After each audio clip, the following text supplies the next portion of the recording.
In the spring of 1943, a new American fighter began to appear in the skies above occupied Europe, initiating a transformation in aerial combat. German pilots, seasoned veterans of countless engagements, initially scoffed at the Republic P-47 Thunderbolt. Its massive radial engine protruded from a thick fuselage, seemingly better suited for hauling cargo than for agile dogfights. Its short, stubby wings looked utterly incapable of the sharp turns essential to air-to-air engagements. These German airmen, accustomed to their own sleek, nimble machines crafted by the world's leading aeronautical engineers, quickly dismissed the ungainly American arrival. Yet, within mere months, their scorn would morph into grudging respect, then outright fear, culminating in a desperate realization: the Americans had introduced an entirely novel weapon to the European theater. This machine was not built for aesthetic grace, but for raw destructive power, not for mere exhibition, but for sheer survival, not for individual valor, but for overwhelming industrial dominance. The story of how German pilots came to acknowledge the Thunderbolt's formidable prowess marks one of the most profound psychological shifts of the air war. It concluded with an astonishing 86,000 targets obliterated in just 11 months. This is the saga of the Republic P-47, and you'll soon discover how its unexpected resilience became a legend, even baffling its adversaries. On May 6, 1941, in Farmingdale, New York, test pilot Lowry Brabham settled into the cockpit of an aircraft unlike any the United States Army Air Corps had ever ordered. Republic Aviation Corporation's latest fighter prototype sat on the runway, an 8-ton behemoth at maximum takeoff weight, more than double the mass of most contemporary fighters, resembling a tank with wings. Alexander Kartveli, the Georgian immigrant serving as Republic's chief designer, had conceived something truly groundbreaking. Reports on European aerial combat from 1940 had landed on his desk, outlining a new reality for fighter operations. Pilots now required exceptional altitude performance above 30,000 feet, formidable firepower to dismantle increasingly armored adversaries, and robust durability to withstand the new generation of heavy machine guns and cannons wielded by German and British fighters. Kartveli discarded conventional wisdom. Instead of chasing lightness and agility, he prioritized immense power and structural integrity. The Pratt & Whitney R2800 double wasp engine, an 18-cylinder radial generating 2,000 horsepower, became the core of his design. However, integrating such a potent engine presented engineering hurdles. The intricate turbo-supercharger system demanded extensive ducting through the aircraft's belly, giving the P-47 its distinctive barrel-shaped fuselage, a consequence of engineering necessity, not aesthetic choice. Its armament surpassed anything previously mounted on an American fighter, 8 Browning .50 caliber machine guns, 4 in each wing, each carrying between 267 and 425 rounds depending on its position, totaling a staggering 3,400 rounds. When all 8 guns unleashed their fury simultaneously, they delivered a volume of fire unmatched by any American fighter in history, save for the Northrop P-61 Black Widow night fighter. Brabham released the brakes and pushed the throttle forward. The massive radial engine roared to full power, and the Thunderbolt accelerated down the runway, heavy but purposeful. At 75 miles per hour, Brabham gently pulled back on the stick. The prototype lifted off smoothly, defying its considerable weight. As it climbed through 10,000, 15,000, and then 20,000 feet, the aircraft performed flawlessly. At 30,000 feet, an altitude where most fighters struggled for performance, the Thunderbolt's turbo-supercharger system truly came alive, maintaining full engine power. Brabham then pushed the nose down into a dive. The airspeed indicator surged past 400 miles per hour, then 450, approaching 500. The controls remained responsive, the airframe solid. When he landed 45 minutes later, Brabham's report confirmed Kartveli's vision: they had forged a revolutionary machine. It wasn't the most agile fighter, nor did it boast the longest range, but it was potentially the most survivable and heavily armed fighter aircraft on the planet. In June 1942, in Bridgeport, Connecticut, the 46th Fighter Group began receiving their initial P-47 Thunderbolts. Pilots transitioning from lighter aircraft experienced an immediate culture shock. Captain Robert Johnson, who would become one of America's top aces, later recounted his first impression: "I thought they had delivered a medium bomber by mistake." The cockpit sat a towering 9 feet above the ground when the tailwheel rested on the tarmac, necessitating a ladder for pilots to climb aboard. Forward visibility on the ground was so restricted that ground crews had to guide pilots during taxiing. Fully loaded, the aircraft weighed 14,000 pounds, a 7-ton fighter that seemed to make the tarmac groan under its immense mass. Yet, once airborne, pilots discovered unexpected virtues. The cockpit proved remarkably spacious, a rare luxury in a combat aircraft. Tall pilots who found other fighters cramped discovered the Thunderbolt accommodating. One pilot even quipped that you could almost walk around inside during long missions, an exaggeration, but indicative of the ample room. While heavy, the controls moved harmoniously with the aircraft's bulk. The P-47 didn't dance through the sky like a German Bf-109, it dominated through sheer power and kinetic energy. Colonel Hubert Zemke took command of the 56th Fighter Group in January 1943. Having served as a combat observer with the Royal Air Force in 1940, Zemke possessed a deep understanding of aerial warfare against the Luftwaffe. He immediately recognized that the Thunderbolt demanded different tactics than those employed by lighter fighters. German pilots had mastered turning combat at medium and low altitudes, their fighters capable of outturning almost anything in the sky. But the P-47 held advantages they couldn't match at high altitude. Zemke developed the boom and zoom tactic that would define Thunderbolt combat doctrine: climb to 30,000 feet or higher, leverage the superior high-altitude performance to gain energy and positional advantage, dive on enemy formations at speeds approaching or exceeding 500 miles per hour, unleash the devastating 8-gun armament, use the dive speed to escape before enemies could react, then climb back to altitude and repeat.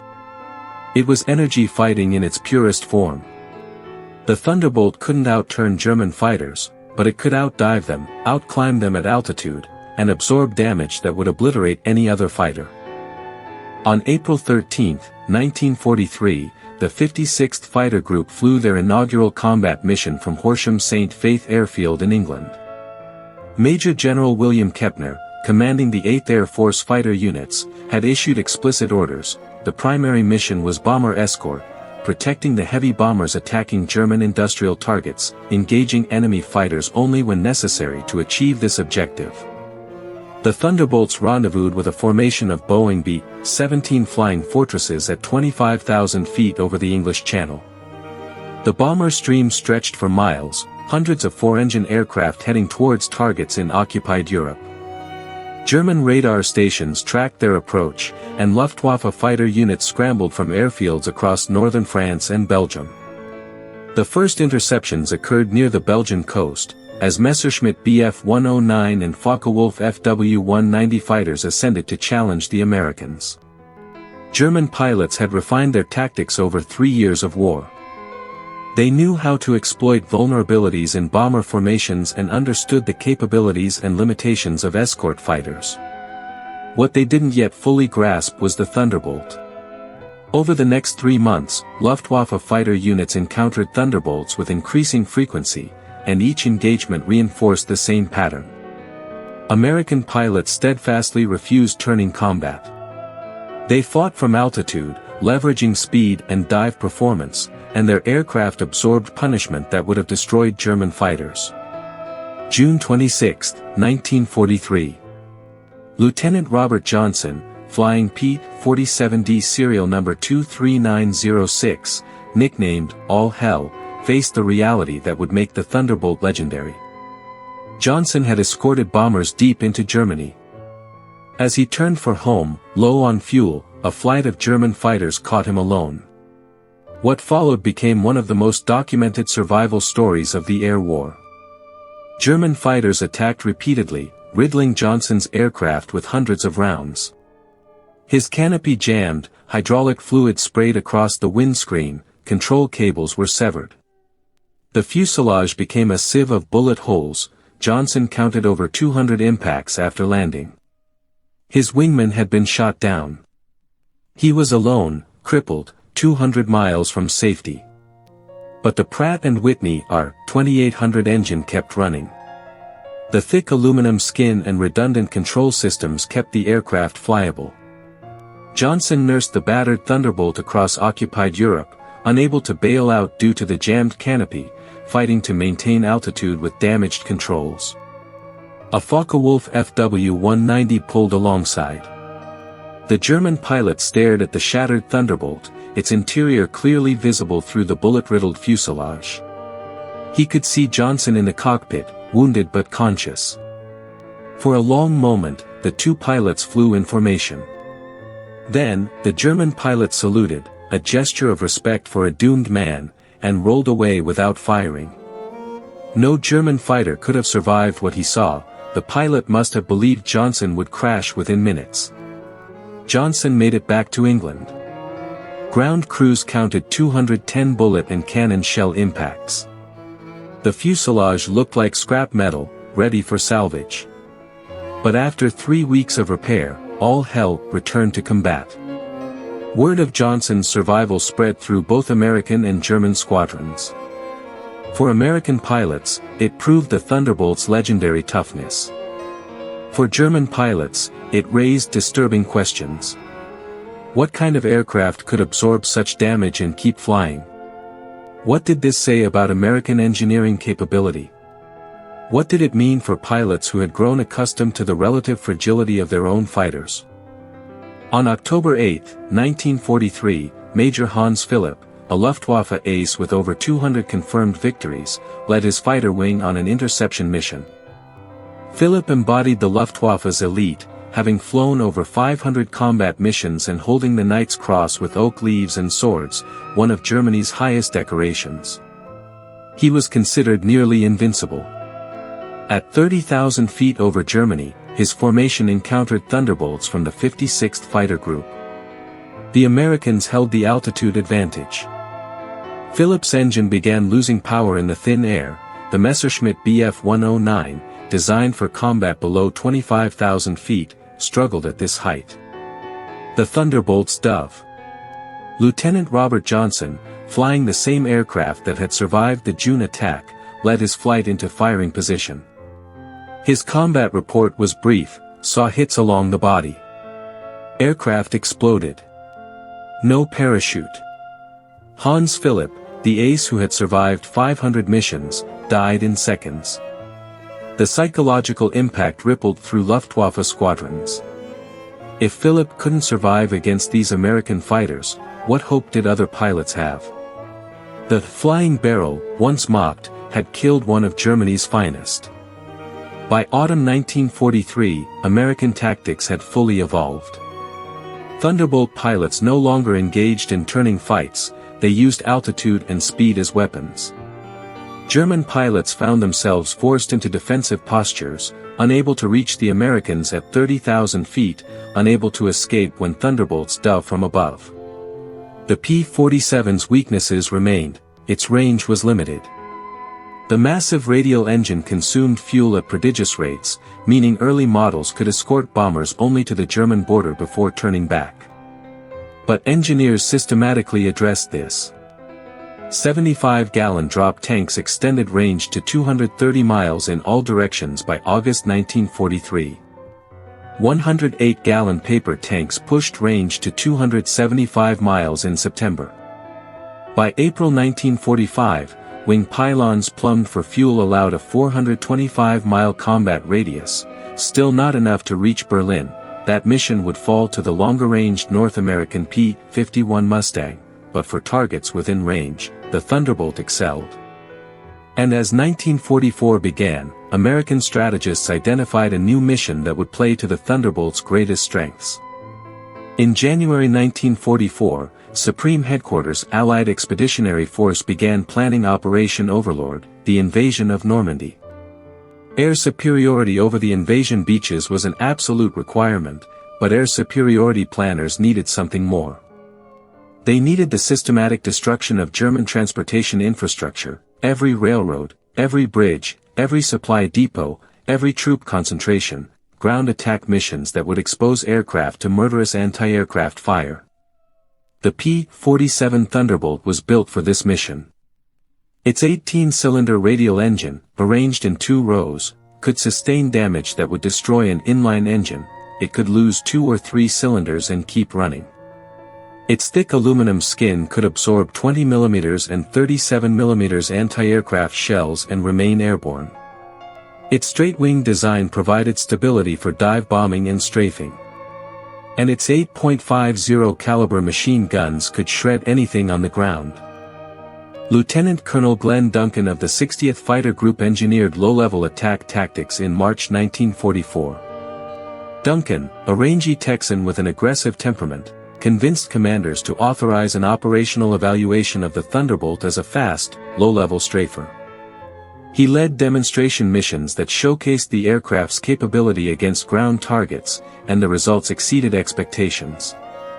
Thunderbolts could dive from altitude, attack at speeds approaching 400 miles per hour, absorb defensive fire, and climb back to safety.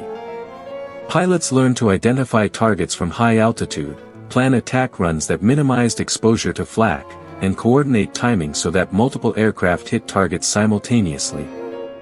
By April 1944, all 9th Air Force P-47 groups had transitioned to the fighter-bomber role. They practiced dive bombing with 500 and 1,000-pound bombs. They mastered the M8 4.5-inch rocket, nicknamed bazookas by pilots.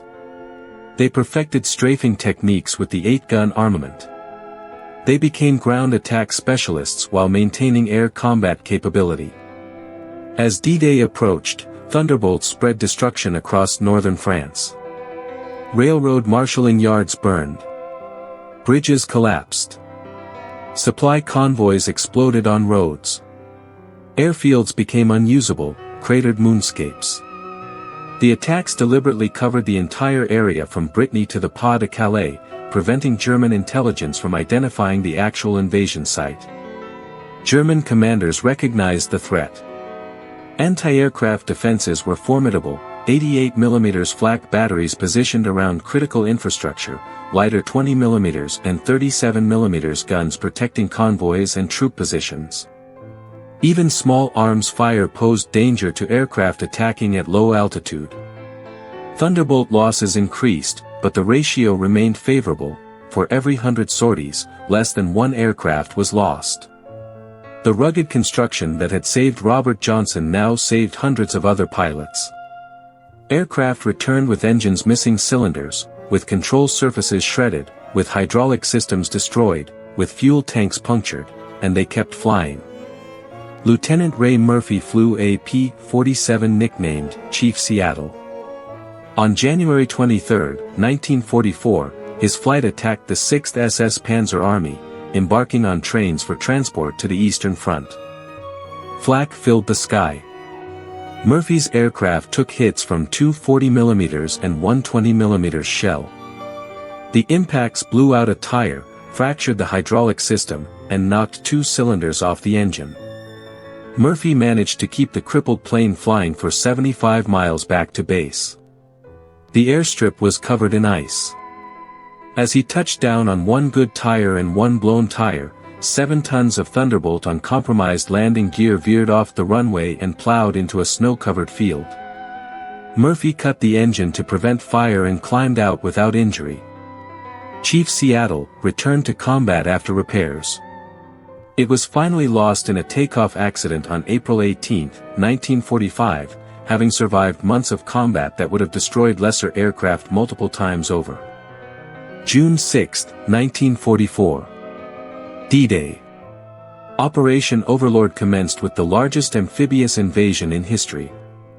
Allied air forces flew over 14,000 sorties on D-Day alone.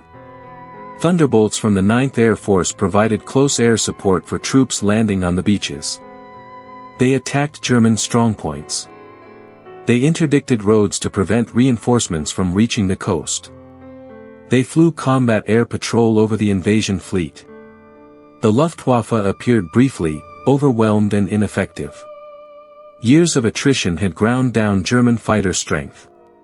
Experienced pilots were dead or captured. Replacement pilots arrived at frontline units with minimal training. Fuel shortages limited flight hours. Aircraft production struggled under the weight of Allied strategic bombing. And everywhere German forces moved, Thunderbolts appeared overhead. The systematic destruction of transportation infrastructure paid dividends. German armored divisions took days to move distances they could have covered in hours. Supply convoys traveled only at night, hiding from aircraft during daylight. Railroad transportation became suicidal. Pilots developed intimate familiarity with the French road network. They memorized landmarks, river crossings, towns. They coordinated with ground forces via radio. Tank commanders could call for air support and describe targets with precision. Thunderbolt pilots would appear overhead within minutes, identify the target from the description, and attack. July 29, 1944. Operation Cobra, the American breakout from Normandy. Near the town of Rancy, German forces trapped between advancing American armored divisions attempted to escape. The 405th Fighter Group caught them on the road.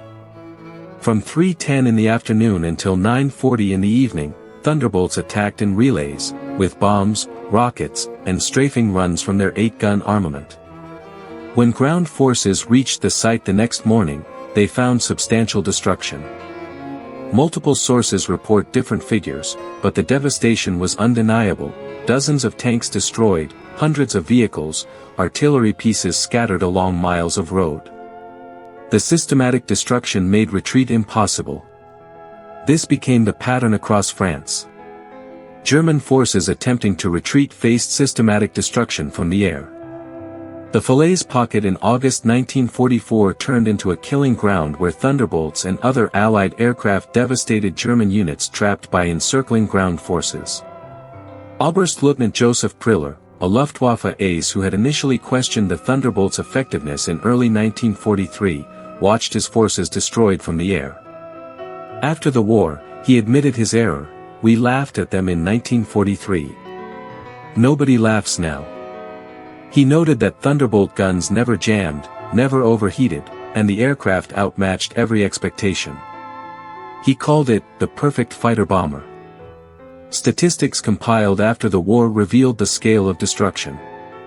From D-Day on June 6, 1944, until Victory in Europe Day on May 8, 1945, a period of 11 months, P-47 Thunderbolts destroyed or damaged 86,000 railroad cars, 9,000 locomotives, 6,000 armored fighting vehicles, and 68,000 trucks. These numbers covered all theaters where Thunderbolts operated in Europe. The 86,000 figure represented a conservative count based on gun camera footage and pilot reports that could be verified. Actual destruction was likely higher: many targets burned after aircraft departed, and artillery and ground forces destroyed vehicles initially damaged by air attack. The chaos of combat made precise accounting impossible, but even conservative numbers told the story. In 11 months, Thunderbolt pilots had systematically dismantled the German military's ability to move forces and supplies. Every destroyed locomotive meant trains that couldn't run. Every destroyed railroad car meant supplies that couldn't reach the front. Every destroyed truck meant units that couldn't maneuver. Every destroyed tank meant armor that couldn't fight. German commanders tried to adapt. They moved at night. They dispersed forces to minimize attractive targets. They camouflaged vehicles and dug in when aircraft approached. But adaptation had limits. Modern mechanized warfare required movement. Supplies had to reach troops, reinforcements had to reach the front, armored divisions had to maneuver, and every movement invited attack. December 16, 1944.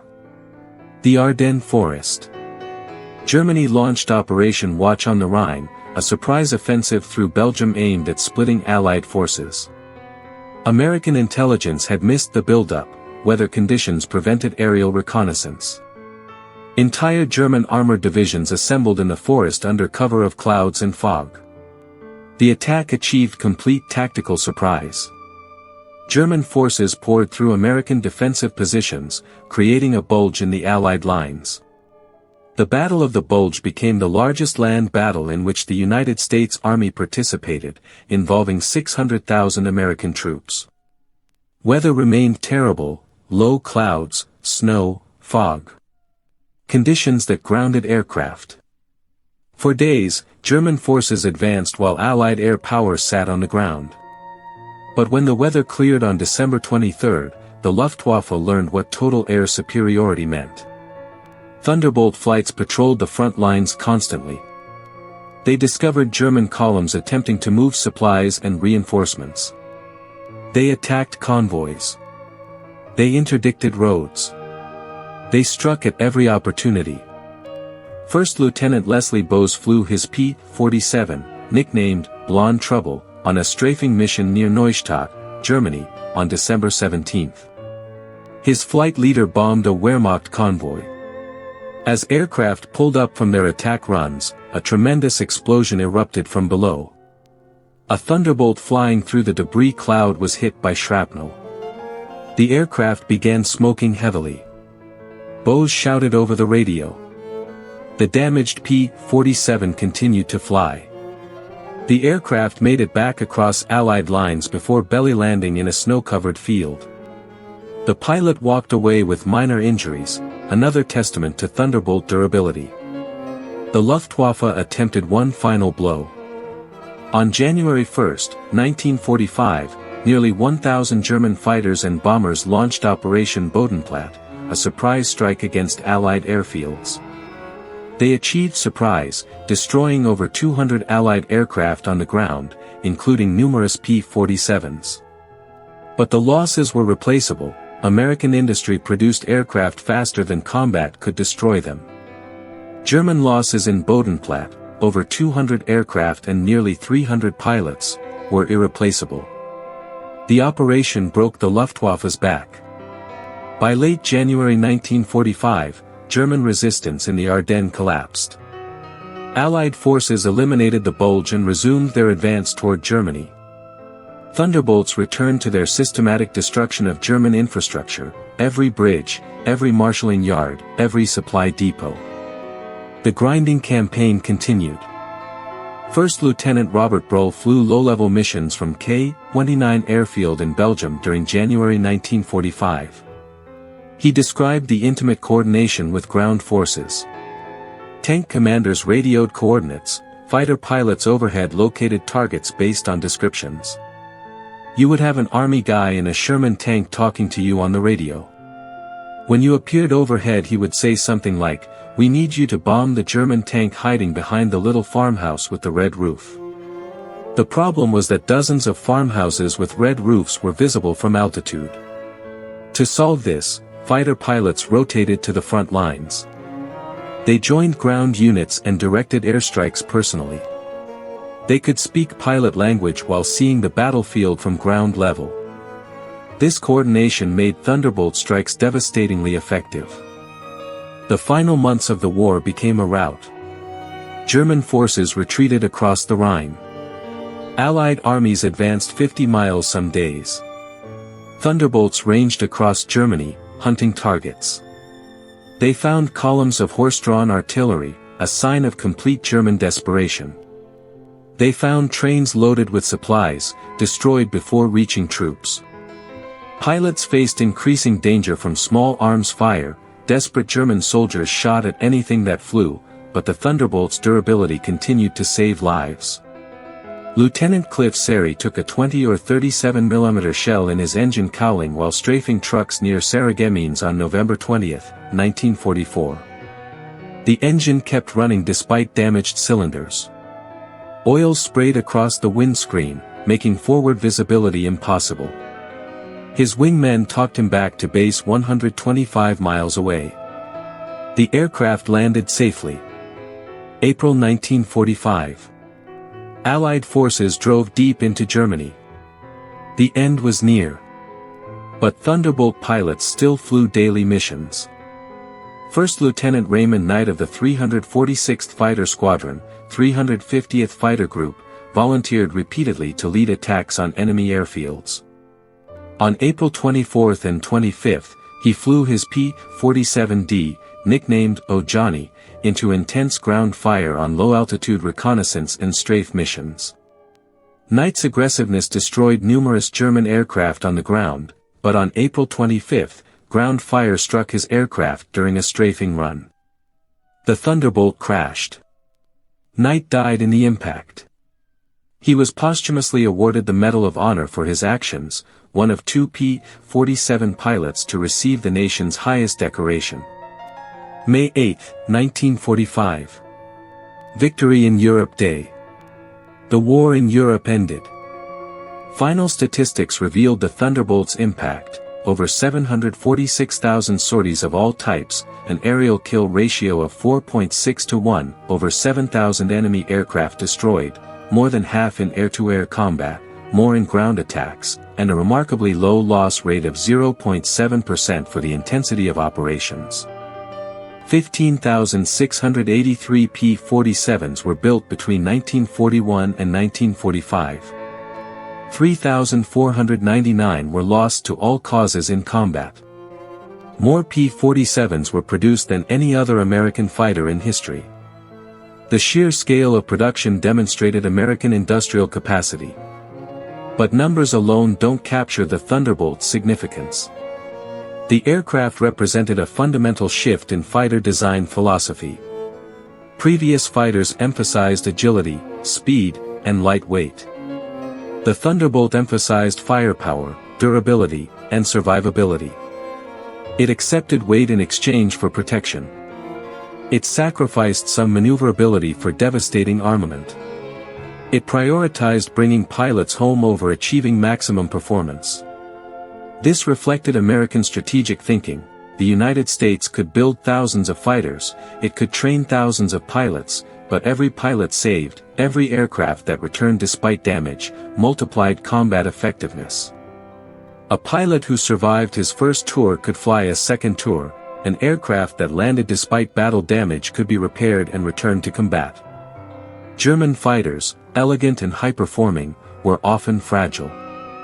A single hit in the cooling system of a Bf-109's inline engine meant a forced landing.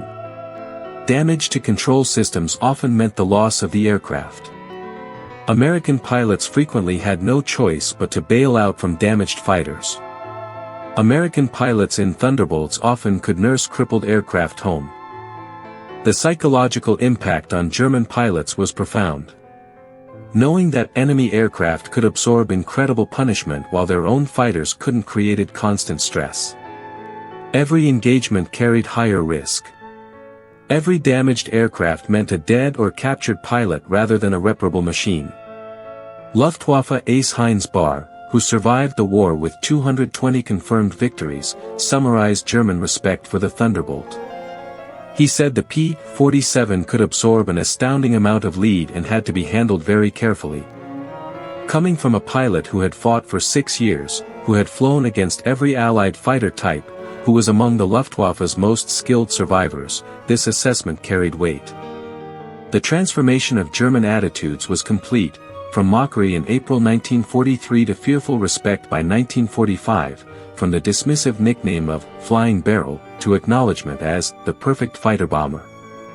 The aircraft that looked like a barrel had proven that combat effectiveness came not from elegant lines but from brutal capability. After the war ended, Thunderbolts continued serving. The aircraft remained in frontline use with the United States Air Force until 1949. Foreign air forces operated P-47s into the 1950s. The Brazilian Air Force received a Presidential Unit Citation in the 1980s for their wartime Thunderbolt operations in Italy. Their first fighter squadron flew 445 missions from November 1944 to May 1945, proving that the Thunderbolt's capabilities extended beyond American hands. The 56th Fighter Group, which flew Thunderbolts throughout the war, claimed 677.5 aerial victories and 317 ground kills at the cost of 128 aircraft. They were the only 8th Air Force unit that refused to transition to P-51 Mustangs, preferring to keep their Thunderbolts. Their loyalty to the aircraft spoke to pilot confidence in the design. Colonel Francis Gabreski, who became the leading American ace in the European theater with 28 confirmed victories, all in P-47s, later reflected on the aircraft. He noted its spacious cockpit, its reliability, its ability to bring pilots home. He acknowledged it wasn't the fastest or most agile fighter, but in his assessment, it was the best fighter bomber of all the war. The few surviving Thunderbolts became treasured warbirds. Museums around the world display P-47s, a handful remain airworthy, flying at air shows and commemorative events. When a restored Thunderbolt takes off, the sound of the R-2800 engine at full power remains unmistakable, a deep, thundering roar that echoes the aircraft's name. Modern air forces studied the Thunderbolt's design philosophy. The concept of a heavily armored attack aircraft that prioritizes survivability influenced later designs. The Fairchild Republic A-10 Thunderbolt II, designed in the 1970s for close air support, explicitly honored the P-47's legacy in its name. The A-10, nicknamed Warthog, embodies the same principles: heavy armament, armor protection, survivability over performance, ability to absorb damage and keep flying. The historical record is clear. The Republic P-47 Thunderbolt was not the most beautiful fighter of World War II. It was not the fastest or the most agile. It did not achieve the longest range until late model variants appeared. But measured by combat effectiveness, by pilot survival rates, by sheer destructive capability, by the transformation of enemy respect from mockery to fear, the Thunderbolt stands among the greatest fighters ever built. 86,000 targets destroyed in approximately 11 months, from D-Day to victory in Europe Day, railroad cars, locomotives, armored vehicles, trucks. The systematic dismantling of German military logistics. The grinding destruction of an enemy's ability to move, to supply, to fight. This was the Thunderbolt's legacy. Captain Werner Schroer, who radioed that the Americans were flying barrels on April 15, 1943, survived the war. He never flew combat after being wounded in action in 1944. In post-war interviews, he acknowledged his initial assessment was wrong. The flying barrels had proven to be among the most effective combat aircraft of the war. Their ugly, ungainly appearance concealed devastating capability. The transformation of the nickname itself tells the story. Flying Barrel began as mockery, a dismissive comment from experienced pilots who judged aircraft by appearance. But as German forces retreated across Europe under constant aerial attack, as supply lines burned, as every movement invited destruction from above, the nickname took on a different meaning. The Flying Barrel became something to fear. 68,000 trucks destroyed. Every truck represented vital supplies that never reached the front: food, ammunition, fuel, medical supplies, replacement parts. The cumulative effect was the starvation of German military capability. Units couldn't move, couldn't fight, couldn't defend because the supplies never arrived. 9,000 locomotives destroyed. In an era when rail transport moved the bulk of military logistics, every destroyed locomotive meant trains that couldn't run, supplies stacked at marshalling yards, reinforcements delayed, wounded soldiers who couldn't be evacuated. The German railroad network was the arterial system of German military power. Thunderbolts methodically destroyed it. 6,000 armored fighting vehicles destroyed, tanks, self-propelled guns, armored personnel carriers. Every destroyed vehicle meant reduced combat power. Armored formations, once the spearhead of blitzkrieg, were whittled down by constant air attack. Divisions that began campaigns with full strength arrived at battlefronts with a fraction of their vehicles. The attrition was relentless. 86,000 railroad cars destroyed, a staggering number that represented the systematic destruction of material capacity. Each railroad car could carry tons of supplies. Multiply by 86,000, and the total represents millions of tons of supplies that never reached German forces: food, ammunition, fuel, equipment, all destroyed before it could be used. These numbers, compiled from gun camera footage and verified pilot reports, represented conservative estimates. Actual destruction exceeded documented figures. Many targets burned after attacking aircraft departed. Secondary explosions destroyed vehicles near primary targets. Damaged vehicles were later finished off by artillery or ground forces. Precise accounting was impossible in the chaos of combat, but even conservative numbers told an undeniable story.